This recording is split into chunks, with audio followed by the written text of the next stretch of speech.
पिछले भाग में आपने देखा कि मनीष ने स्कूल से लौटते हुए एक पेड़ के चारों तरफ भीड़ लगी देखी। उसे चीखों की आवाज़ सुनाई दे रही थी। वह देखने के लिए आगे बढ़ा और भीड़ को चीरता हुआ वह जैसे ही आगे पहुंचा तो उसके पैरों तले ज़मीन निकल गई, क्योंकि पेड़ पर उसके पिता को उल्टा लटकाया हुआ था और ठाकुर उसे चाबुक से मार रहा था। दरअसल मुरारी ठाकुरों की हवेली में नौकरी करता है। मुरारी का बेटा मनीष पढ़ाई में बहुत होशियार था, लेकिन ठाकुर नहीं चाहते थे कि कोई भी गरीब का बेटा पढ़ लिख जाए। ठाकुर ने मुरारी से कहा कि अपने बेटे को पढ़ा लिखा कर क्या करोगे? करना तो उसे यहीं हवेली में नौकरी ही है। इस तरह की बातों से मुरारी का दिल बहुत जलता था, लेकिन वह बेबस था। वह ठाकुर के खिलाफ कुछ भी बोल नहीं सकता था। मुरारी ही क्या, गांव में किसी की भी हिम्मत नहीं थी जो ठाकुर के खिलाफ जाए। सभी जानते थे कि ठाकुर के खिलाफ जाने का अंजाम क्या होगा। एक दिन ठाकुर ने मुरारी को कहा कि तुम अपनी बेटी की शादी मुंशी के भाई से कर दो, लेकिन मुरारी ऐसा बिल्कुल नहीं चाहता था, क्योंकि मुंशी का भाई तो आधा पागल था। उसके बाद मुरारी ने चुप रहने में ही भलाई समझी और वापस अपने घर लौट आया। वह अपने परिवार को ठाकुर से बचाना चाहता था, लेकिन एक दिन मनीष ने देखा कि उसके पिता के साथ ठाकुर अत्याचार कर रहे हैं, उसे पेड़ से बांधकर मार रहे हैं। तब मनीष रुक ना सका और फिर उसने जो किया उसकी किसी ने कल्पना तक नहीं की थी। अब देखिए कहानी में आगे क्या होता है। मुरारी ने ठाकुर से कहा, लोग पागल कहकर उसका मजाक उड़ाते हैं। मेरी बेटी तो उम्र में उससे बहुत छोटी है। वह तो ठाकुर ने कहा, शहर में एक डॉक्टर उसका इलाज कर रहा है। फिर मुंशी ने कहा, मेरा भाई तो लाखों में एक है। वह तो एक सीधा साधा इंसान है। बस लोग जब उसे परेशान करते हैं तब उसका दिमाग घूम जाता है और वह लोगों को अनाप शनाप बोलना शुरू कर देता है। लेकिन वह दिल का बहुत अच्छा है। तुम्हारी बेटी मुन्नी का बहुत ख्याल रखेगा। उसके बाद ठाकुर मुरारी से बोला, बस तो मुरारी, 4 से 5 महीने में तेरी बेटी की शादी बड़ी धूमधाम से हो जाएगी। और अच्छी बात तो यह है कि शादी करके वह कहीं दूर भी नहीं जाएगी। ठाकुर की बातें मुरारी के दिल में खंजर की तरह लग रही थी। वहां से सीधा वह घर आया। हर बार एक नया घाव लेकर वह अपने घर आता था, पर वह ठाकुर के खिलाफ कुछ भी नहीं कर सकता था। मुरारी ने अपनी पत्नी को बताया कि ठाकुर मुन्नी की शादी मुंशी के पागल भाई के साथ करना चाहता है। राधिका भी यह सुनकर काफ़ी परेशान हो गई। मुरारी ने कहा, मैं भी यही सोच रहा हूँ। ऐसा तो संभव नहीं। बस अब एक ही तरीका है ठाकुर से अपनी जान छुड़ाने का। मैं अब सारी योजना बना चुका हूँ। हमें ये गांव छोड़ना होगा। अगर हमारे बच्चों का जीवन खतरे में है तो हमें ये कदम उठाना पड़ेगा। वैसे भी यहाँ हमने पाया ही क्या है। हमारी नस्लें तो उनकी ग़ुलामी ही करती आई हैं। कम से कम मेरा बेटा तो उनकी ग़ुलामी ना करे, जिसकी आंखों में कुछ बनने के ख्वाब हैं। 8वीं कक्षा में जब मनीष ने टॉप किया तो स्कूल के प्रिंसिपल ने उसे सम्मानित किया। ढेरों उपहार, तालियों की गूंज और गर्व से दमकता मनीष का चेहरा।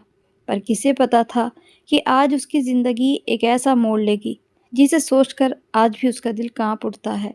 वो दिन जिसे वो चाहकर भी भूल नहीं सका, क्योंकि उसी दिन उसके सारे सपने चकनाचूर हो गए थे और उसकी छोटी सी दुनिया बर्बादी में बदल गई थी। स्कूल की छुट्टी हुई तो मनीष अपने घर लौट रहा था, लेकिन उसे क्या पता था कि थोड़ी ही देर में सब कुछ बदलने वाला है।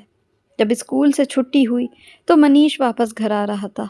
उसने देखा कि एक पेड़ के नीचे लोगों की भीड़ इकट्ठा थी।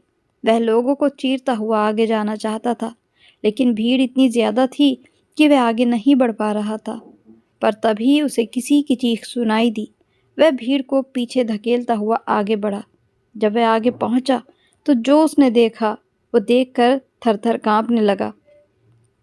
उसकी सांस जैसे एक पल को रुक गई, क्योंकि सामने पेड़ पर जो व्यक्ति था वह कोई और नहीं, मनीष का पिता मुरारी था, जिसे जालिम ठाकुर ने पेड़ के साथ उल्टा लटकाया हुआ था और उसके पिता की कमर पर चाबुक मार रहा था।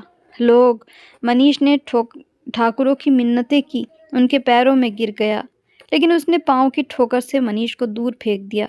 मुरारी ठाकुर का पुराना नौकर था, लेकिन आज सिर्फ इसलिए उन्होंने मुरारी को सज़ा दी थी कि उसके एक घोड़े को नहलाना भूल गया था। उसके पिता के साथ ऐसे अत्याचार किया गया जो किसी जानवर के साथ भी नहीं किया जाता। वहाँ खड़े सभी लोग बस तमाशा देख रहे थे। किसी के भी चेहरे पर कोई दुख दिखाई नहीं दे रहा था, सिवाय मनीष और मुरारी के एक दोस्त के, जो उसका बचपन का दोस्त था। अब मनीष इतना भी छोटा नहीं था कि अपने पिता की ऐसी हालत देखकर चुपचाप रहता। मनीष जानता था कि वह इतना ज़्यादा ताकतवर नहीं कि ठाकुरों का मुकाबला कर सके, लेकिन जो अत्याचार उसने मुरारी पर किया था, उसके लिए वह चुप नहीं रह सकता था। उसको कुछ समझ में नहीं आ रहा था कि अपने पिता को कैसे छुड़ाए। तभी उसने ज़मीन से कुछ मिट्टी हाथों में उठाई और ठाकुर के चेहरे पर फेंक दी और उसके बाल नोच लिए और उसके पेट में लात मारी और उसके मुंह पर घूंसे दे मारे। फिर लोगों की भीड़ को चीरता हुआ वहां से फरार हो गया, जबकि ठाकुर के खास नौकर और उसके कुछ बॉडीगार्ड्स उसके पीछे उसे पकड़ने के लिए भाग पड़े। अब मनीष लगातार भाग रहा था। वह नहीं जानता था कि वह कहाँ जाएगा। अब उसे इतना एहसास ज़रूर हो गया था कि जो काम उसने किया है, अगर वह पकड़ा गया तो शायद जिंदा नहीं बचेगा। अचानक सब खत्म हो चुका था। उसके सपने, उसके पिता के सपने, उसकी पढ़ाई का क्या होगा? क्या वह दोबारा स्कूल में पढ़ सकेगा या नहीं? ऐसे कई सवाल लगातार उसके दिमाग में चल रहे थे और वह अपनी पूरी ताकत से भाग रहा था, पर उसे अपने किए पर ज़रा भी पछतावा नहीं था। मनीष ने जो किया था, वह अपने पिता को इस हालत में नहीं देख सकता था। उसका पिता बहुत लाचार नजर आ रहा था। कोई इसकी मदद करने वाला नहीं था। मनीष तो ये भी नहीं जानता था कि उसके इस काम के बाद उसके पिता के साथ क्या होगा, उसके पिता की और क्या हालत होगी। मनीष ने खुद को एक झाड़ियों में छुपा लिया, क्योंकि वह अब और नहीं भाग सकता था। उसका दिल बहुत ज़ोर ज़ोर से धड़क रहा था। ठाकुर के नौकर कह रहे थे कि अच्छी तरह ढूंढो। अगर वह पेड़ों के इस झुंड में आ जाते तो शायद मनीष को पकड़ लेते, लेकिन खुशकिस्मती से उनकी नज़र मनीष पर नहीं पड़ी। वह वहाँ से आगे चले गए, लेकिन मनीष वहाँ से बाहर नहीं निकला। अब दिन की रोशनी में उसे वहाँ से बाहर नहीं निकलना था। उसने यही इरादा किया कि शाम के बाद ही यहाँ से अब बाहर जाऊंगा। ठाकुर गुस्से में पागल हो चुके थे और उन्होंने मुरारी पर और ज़्यादा अत्याचार किया। मास्टर जी को भी जब इस मामले का पता चला तो खतरे को भांपते हुए उन्होंने सबसे पहले मुरारी की पत्नी राधिका और उसकी बेटी की मदद की। मास्टर जी अच्छी तरह जानते थे कि ठाकुर औरत जात पर कैसे जुल्म करता है। मास्टर जी रात के अंधेरे में मुरारी के घर पहुंचे। उन्होंने मुरारी की पत्नी से कहा, बहन जल्दी करो, ठाकुरों के आदमी मनीष को कुत्तों की तरह ढूंढ रहे हैं। अगर वह ना मिला तो आपको गिरफ्तार करवा सकते हैं। राधिका ने कुछ सामान लिया और अपनी बेटी को साथ लिए मास्टर जी के साथ निकल गई। यह मास्टर जी का बहुत बड़ा एहसान था, जिसको वह कभी नहीं भूल सकती थी। उन्होंने मनीष की पत्नी और बेटी की जान बचाई। मुंबई के पास उनके कुछ रिश्तेदार एक गांव में रहते थे, जहां मास्टर जी ने राधिका और उनकी बेटी को भेजा। रात के अंधेरे में मनीष जंगल से बाहर आया और धीरे धीरे चलने लगा। वह बहुत डरा हुआ था, लेकिन कर भी क्या सकता था। तेज तेज आगे बढ़ने लगा। वह बहुत ज़्यादा डरा हुआ था। फिर उसने हिम्मत नहीं हारी और रेलवे स्टेशन की तरफ दौड़ना शुरू किया। किसी भी समय वह पकड़ा जा सकता था। रात के लगभग 10 बज रहे थे। वहाँ पर एक ट्रेन पहुँची तो मनीष उस ट्रेन में चढ़ गया, बिना ये देखे ही कि वह ट्रेन कहाँ जा रही है। जल्दी ही वह ट्रेन वहाँ से चल दी। मनीष उस ट्रेन में बैठ चुका था। दिल में कई सवाल थे, अपनी माँ, बहन और ख़ास तौर पर अपने पिता के बारे में वह लगातार सोचे जा रहा था। वह एक ऐसी मंजिल की तरफ जा रहा था जिसके बारे में वह कुछ भी नहीं जानता था। वह ट्रेन में बैठे यात्रियों को देख रहा था। हर कोई अपनों से बात कर रहा था, लेकिन वह खुद किसी से क्या बताता। जल्दी ही मनीष को पता चल गया कि यह ट्रेन बिहार जा रही है। अब बिहार में तो उसका कोई भी अपना नहीं था, ना ही कोई जान पहचान वाला। उसका दिमाग बहुत परेशान था। वह लगातार अपने माता पिता, अपनी बहन के बारे में सोचे जा रहा था कि उनका क्या हुआ होगा।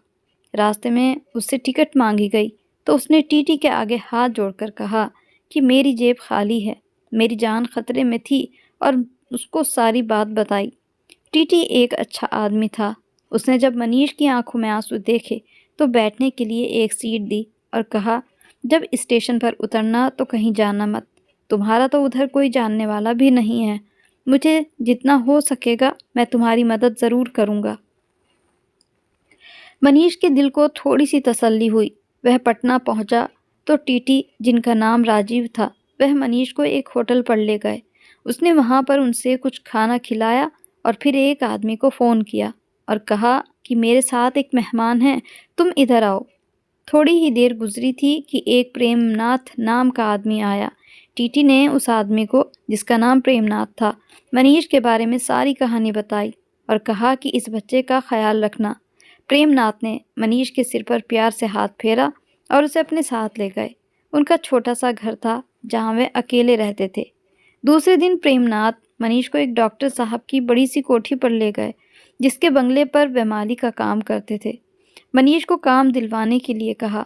डॉक्टर साहब उसे छोटे मोटे कामों के लिए बाजार भेजते।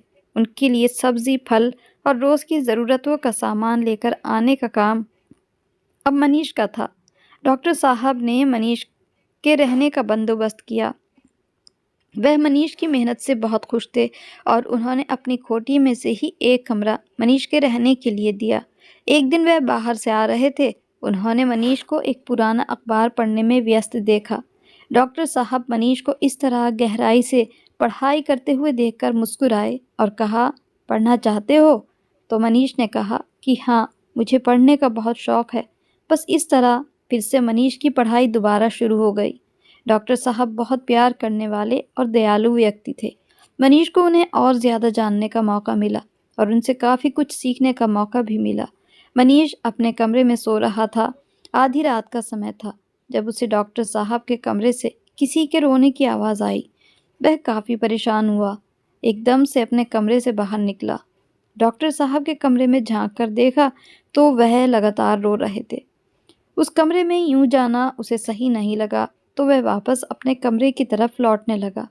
लेकिन फिर उसका दिल नहीं माना और उसने डॉक्टर साहब से रोने का कारण पूछा।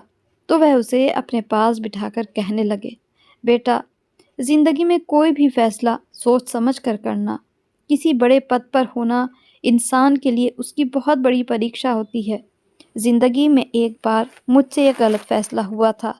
मैंने एक लड़के का फीस ना मिलने के कारण ऑपरेशन नहीं किया था और उस लड़के की मौत हो गई थी। लेकिन बाद में मुझे अपनी गलती का एहसास हुआ। एक गलत फैसले ने मेरी रातों की नींद उड़ा दी। मेरे दिल का सुकून ख़त्म हो चुका था। एक हफ्ते के बाद उसकी बूढ़ी माँ मेरे दरवाजे पर आई थी। वह मुझे यही कहने लगी, तूने मेरे जवान बेटे का गम मुझे दिया है, तुझे भी ये दुख ज़रूर मिलेगा। यह उस बुढ़िया की बद्दुआ थी कि मेरा बेटा जवानी में ही मुझसे बिछड़ गया। वह कॉलेज से घर वापस आ रहा था कि एक दुर्घटना में उसकी जान चली गई। मैंने अपना बेटा खो दिया। उसके गम में मेरी पत्नी भी चल बसी। लेकिन फिर भी मैं ऊपर वाले से लगातार माफ़ी मांगता हूँ।